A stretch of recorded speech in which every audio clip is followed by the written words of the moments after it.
जय Hind, Vande Mataram. Study with गुरुजी में आप सभी भावी शिक्षक और शिक्षिकाओं का स्वागत है, मित्रों का स्वागत है। आज के इस क्लास में हम डिस्कस करेंगे UP TET, C TET, environment के कुछ महत्वपूर्ण प्रश्नों के बारे में जो कि पिछले एग्जाम में कई बार पूछे जा चुके हैं। जो अभी तक टेट के एग्जाम है उसमें कई बार रिपीट हो चुके हैं ये पेपर प्रश्न। तो आज उसी के बारे में हम डिस्कस करेंगे। तो देर न करते हुए आज के पहले प्रश्न को हम देखते हैं, जो कि ये रहा स्क्रीन पर आप सभी के सामने। पारिस्थितिकी तंत्र का उदाहरण है। तो पारिस्थितिकी तंत्र का जो उदाहरण है वह है इसमें तालाब। ऑप्शन नंबर बी जो है इस प्रश्न का सही होगा। तालाब जो है पारिस्थितिकी तंत्र का उदाहरण है। अगर यहां पर आपको समुद्र देखने को मिल जाता, अगर समुद्र देखने को मिल जाता तो समुद्र जो है सबसे बड़ा पारिस्थितिकी तंत्र है, बी के साथ में जाएगा। अगला प्रश्न ये रहा स्क्रीन पर। कौन जीवी कारक नहीं है? कौन जीवी कारक नहीं है? तो आप सभी देखिए यहां पर पेड़ पौधे भी जीवी कारक हैं, जंतु भी जीवी कारक है, सूक्ष्म जीव भी जीवी कारक है, जबकि चट्टान जो है यह जीवी कारक नहीं है। तो इस प्रश्न का जो सही आंसर होगा ऑप्शन नंबर डी के साथ में जाएगा कि चट्टान जो है जीवी कारक नहीं है। देखते हैं अगला प्रश्न। अधिकतर पेड़ पौधे पाए जाते हैं। तो जो पेड़ पौधे पाए जाते हैं वह कहां पे पाए जाते हैं? ध्यान दीजिएगा। अगर सबसे ज्यादा पेड़ पौधों की बात करें तो हम लोग देखते हैं कि पृथ्वी पर स्थल मंडल में सबसे ज्यादा पाए जाते हैं, जबकि जलीय कुछ पेड़ पौधे जलीय भी होते हैं, लेकिन सबसे अधिक की अगर हम बात करें तो सबसे अधिक पाए जाते हैं कहां पर पाए जाते हैं? वह पाए जाते हैं स्थल मंडल में। ऑप्शन नंबर ए इस प्रश्न का सही होगा। Next question. अन्य मृत जंतुओं पर जीवन निर्वाह करने वाली प्राणी को कहा जाता है। तो जो मृत जंतुओं पर जीवन निर्वाह करते हैं जिसे हम कहते हैं अपघटक।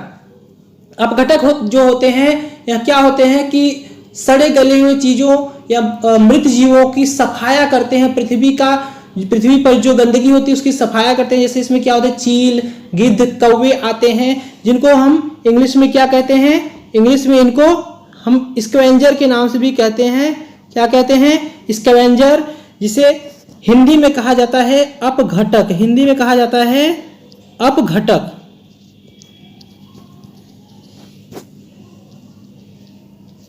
अपघटक कहा जाता है हिंदी में। तो ये सब क्या होते हैं? पृथ्वी के सफाई कर्मी भी कहे जाते हैं स्कैवेंजर, जो कि मृत जीव जंतुओं का सफाई करते हैं। अगला सीएनजी। सीएनजी का संक्षिप्त रूप है। तो सीएनजी का जो संक्षिप्त रूप है वह है कॉम्प्रेस्ड नेचुरल गैस। कौन सा है? Compressed natural gas. तो ऑप्शन नंबर बी इस प्रश्न का सही होगा। Next question. निम्न में से कौन सी अंतरराष्ट्रीय संस्था पूरे विश्व में पर्यावरण सुरक्षा को देखभाल करती है? तो पर्यावरण सुरक्षा की अगर यहाँ पे बात करें तो यहाँ पर आप देख सकते हैं कि WWF भी करता है, और WHO जो होता है हेल्थ से जुड़ा होता है, वर्ल्ड हेल्थ ऑर्गेनाइजेशन। UN जो होता है संयुक्त राष्ट्र है। और यहाँ पे एक बात करें अगर देखें तो पेटा जो होता है, यह इसका पूरा नाम जो है people for the ethical treatment of animal, एक पशु अधिकार संगठन है, जो कि 22 मार्च 1980 को रॉकवेल मैरीलैंड USA में स्थापित किया गया। इसके स्थापक जो हैं वह है इंग्रिड न्यूकिर्क और एलेक्स पाचेको, जबकि इस समय इसका जो मुख्यालय है वह नॉरफॉल्क, वर्जीनिया, USA में है।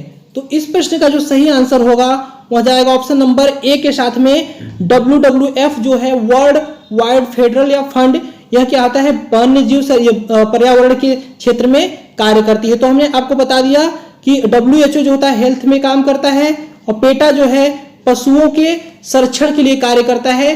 क्या है कि यह पशुओं का जो हानि पहुंचाया जाता था, पशुओं के संरक्षण के लिए कार्य करता है। UN जो है संयुक्त राष्ट्र संघ है, और पर्यावरण के क्षेत्र में जो है तो WWF कार्य करता है।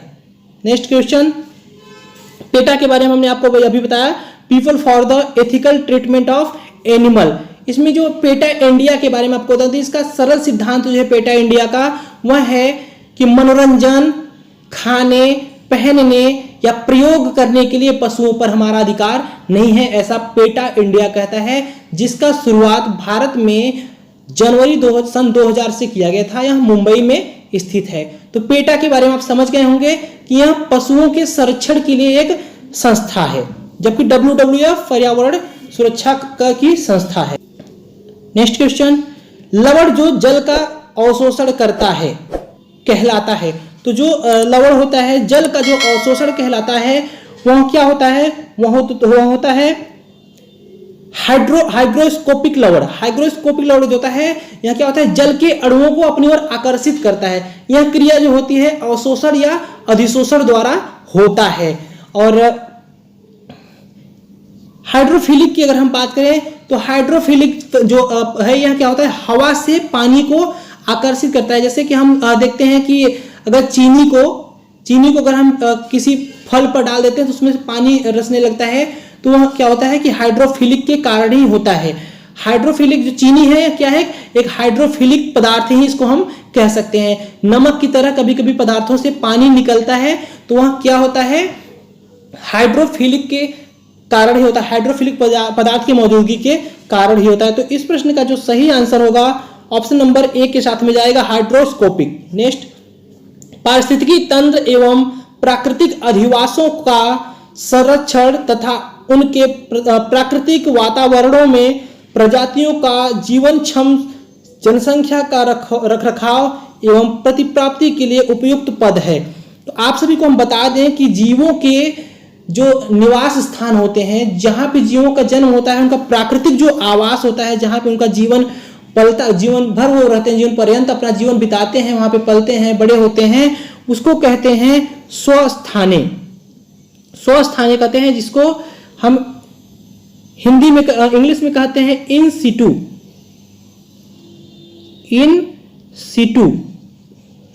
इन सिटू कहते हैं।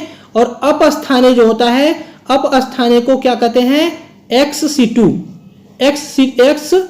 सिटू कहते हैं। इनमें क्या होता है कि इन सिटू और एक्स सिटू में, इन सिटू में जीवों को अपने प्राकृतिक स्थानों पर ही रखा जाता है, जबकि एक्स सिटू में क्या होता है? जीवों को जो है कृत्रिम आवासों में रखा जाता है, कृत्रिम अभ्यारण्य बना करके वहां पे रखा जाता है। तो इस प्रश्न का जो सही आंसर होगा ऑप्शन नंबर बी के साथ में जाएगा। अगर हम क्रोड की बात करें तो क्रोड का ऐसा स्थान होता है जहां पे आम जनता को नहीं जाने दिया जाता है, सिर्फ वहां उस अभ्यारण्य के जो कार्यकर्ता होते हैं, संरक्षक होते हैं, उन्हीं को वहां पे अनुमति होती है क्रोड संरक्षण में। नेक्स्ट क्वेश्चन, निम्न में से कौन विश्व उष्मायन का कारण है? तो विश्व उष्मायन का जो कारण है वह है वायु प्रदूषण। वायु प्रदूषण विश्व प्रदूषण का कारण है। तो वायु प्रदूषण जो होता है, सबसे ज्यादा वायु प्रदूषण का कारण माना जाता है वाहनों से निकलने वाले धुएं। सबसे ज्यादा जो होता है वायु प्रदूषण का कारण होता है वाहनों से निकलने वाले धुएं, जो वायु को सबसे ज्यादा प्रदूषित करते हैं। तो इस प्रश्न का सही होगा option number C. Next question, महासागर पृथ्वी पृष्ठ के अधिकांश जगह आवृत किया है, जो लगभग कितना है? तो आपको पता है कि जो पृथ्वी पर जल की मात्रा है लगभग 71% है, और पृथ्वी का जो भाग है वह 29% लगभग माना जाता है। तो अब आप यहां पे देख सकते हैं, तो इस प्रश्न का कौन सा आंसर सही होगा? तो इस प्रश्न का जो सही आंसर होगा ऑप्शन नंबर डी के साथ में जाएगा। ऑप्शन नंबर डी के साथ में जाएगा।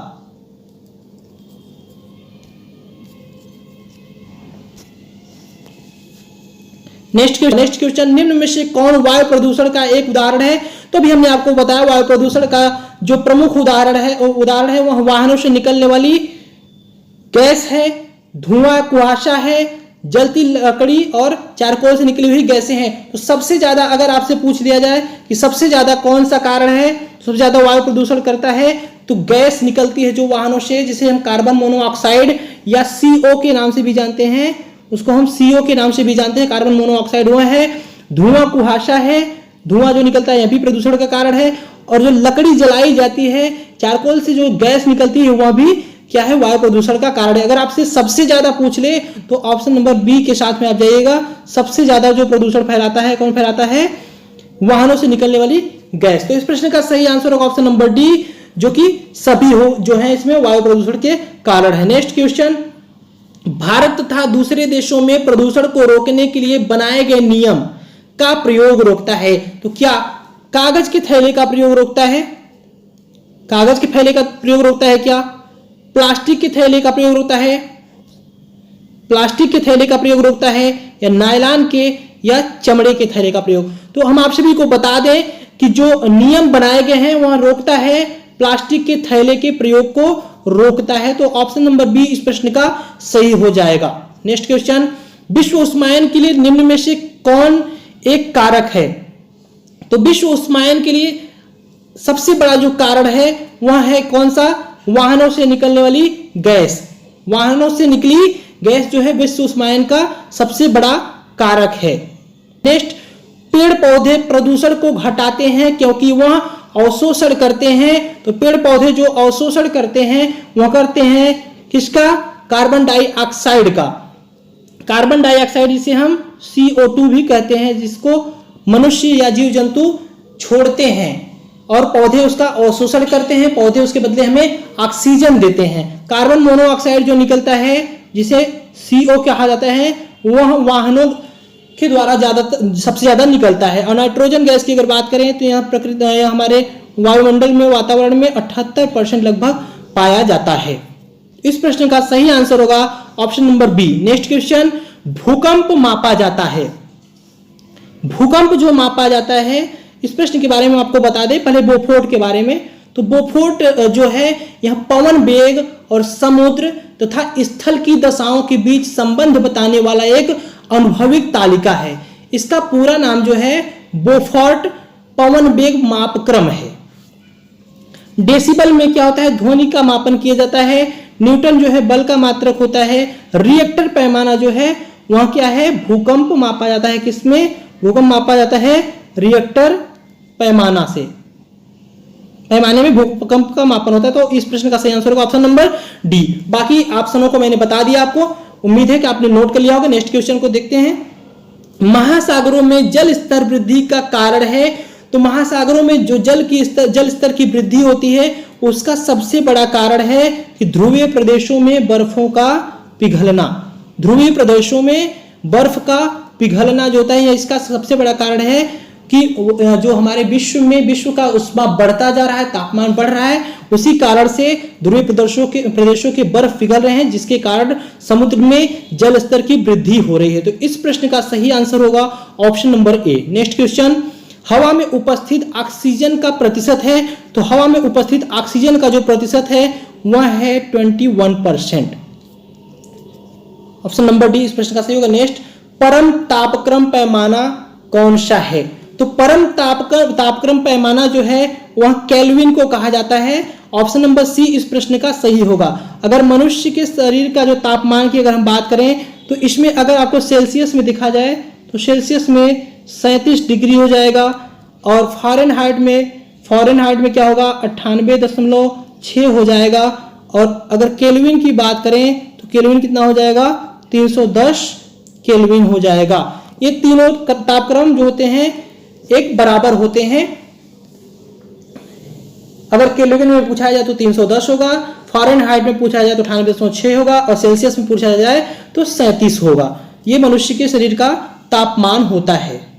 नेक्स्ट, ध्वनि या ध्वनि प्रदूषण मापा जाता है। तो अभी हमने आपको बताया कि ध्वनि या ध्वनि प्रदूषण मापा जाता है डेसिबल में। ऑप्शन नंबर सी इस प्रश्न का सही होगा। नेक्स्ट क्वेश्चन, निम्न में से कौन पर्यावरण के लिए हानिकारक है? तो पर्यावरण के लिए हानिकारक है तो प्लास्टिक हानिकारक है, जो अभी विश्व में नियम लागू किया गया है पर्यावरण संरक्षण के लिए, पर्यावरण के बचाव के लिए, कि प्लास्टिक को। वायु प्रदूषण को कम किया जा सकता है। तो वायु प्रदूषण को कम तभी किया जा सकता है जब हम सर्वाधिक वृक्षों को लगाएंगे। सर्वाधिक वृक्षों के द्वारा लगेगा। अगर हमारे पृथ्वी पर सर्वाधिक वृक्ष हो जाएंगे, अगर वृक्षों की संख्या अत्यधिक होगी, बहुत ज्यादा मात्रा में वृक्ष हो जाएंगे पूरे पृथ्वी पर, अगर वृक्ष हो जाएंगे तो क्या हो जाएगा कि वायु प्रदूषण को रोका जा सकता है। इस प्रश्न का सही आंसर होगा option number A. Next question, विश्व पर्यावरण दिवस मनाया जाता है, तो विश्व पर्यावरण दिवस जो मनाया जाता है वह मनाया जाता है 5 जून को। विश्व पर्यावरण सम्मेलन हुआ था 5 जून को हुआ था विश्व पर्यावरण सम्मेलन 1972 में। 1972 में विश्व पर्यावरण सम्मेलन हुआ था स्टॉकहोम में, स्वीडन की राजधानी स्टॉकहोम में। उसके एक वर्ष बाद 1973 में 1973 से विश्व पर्यावरण दिवस पूरे विश्व में मनाया जाने लगा। इसमें अगर बात करें हम तो 119 देशों ने भाग लिया हुआ था इस सम्मेलन में, और इसका जो थीम था वह था केवल एक पृथ्वी, ओनली वन अर्थ इसका थीम था। और विश्व पर्यावरण 2022 की अगर थीम की हम बात करें, 2022 की अगर हम बात करें तो 2022 का भी यही थीम है, ओनली वन अर्थ, केवल एक पृथ्वी, जिसकी मेजबानी जो किया है इस बार भी स्वीडन ने ही किया है। तो आप ध्यान दीजिएगा, यह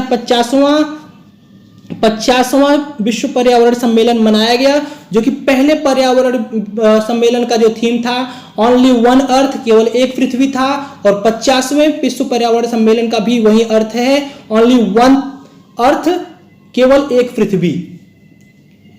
दोनों की अगर मेजबानी करें तो स्वीडन ने ही किया है, स्वीडन की राजधानी स्टॉकहोम में। इस प्रश्न का सही आंसर होगा सी, ऑप्शन नंबर। नेक्स्ट क्वेश्चन, सूर्य के हानिकारक किरणों से पृथ्वी को कौन सा स्तर सुरक्षित रखता है? तो पृथ्वी को सुरक्षित रखता है, वह रखता है ओजोन स्तर। ओजोन जो होता है यह पृथ्वी को सुरक्षित रखता है, पृथ्वी का यह रक्षा कवच भी कहा जाता है। और ओजोन को हम O3 के नाम से जानते हैं, जिसकी अगर मापन की जाती है तो वह की जाती है डाप्सन में।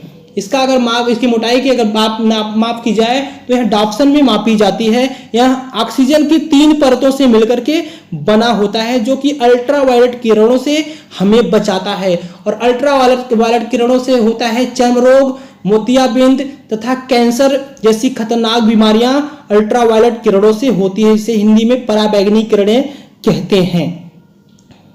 तो ओजोन परत जो पाया जाता है वह समताप मंडल में पाया जाता है। इस प्रश्न का सही आंसर होगा option number B. Next question, आज की वीडियो का आखिरी प्रश्न ये रहा आप सभी के सामने, किसी जगह के फ्लोरा तथा फाना सूचित करता है? तो फ्लोरा तथा फाना सूचित करता है पेड़, पौधे एवं जंतुओं को। Thank you so much video में बने रहने के लिए। अगर आप सभी को जानकारी अच्छी लगी, वीडियो पसंद आई है तो वीडियो को लाइक कर दीजिएगा, और अगर अभी तक चैनल को सब्सक्राइब नहीं किया है तो चैनल को सब्सक्राइब कर लीजिए, जिससे हमारे चैनल पर आने वाले इंपॉर्टेंट वीडियो के नोटिफिकेशन आप सभी को मिल सके। हम इस चैनल पर आप सभी के लिए लेकर आते हैं पर्यावरण, साइकोलॉजी, हिंदी, जो कि टीचर के एग्जाम के लिए बहुत ही महत्वपूर्ण होते हैं। तो टेट, सीटेट और सुपर टेट की तैयारी अगर आप सभी करते हैं तो इस चैनल को सब्सक्राइब कर लीजिए, जिससे हमारे चैनल पर जो भी वीडियो है उसकी नोटिफिकेशन आप सभी को डायरेक्टली मिल सके। Thank you so much. जय हिंद, जय भारत।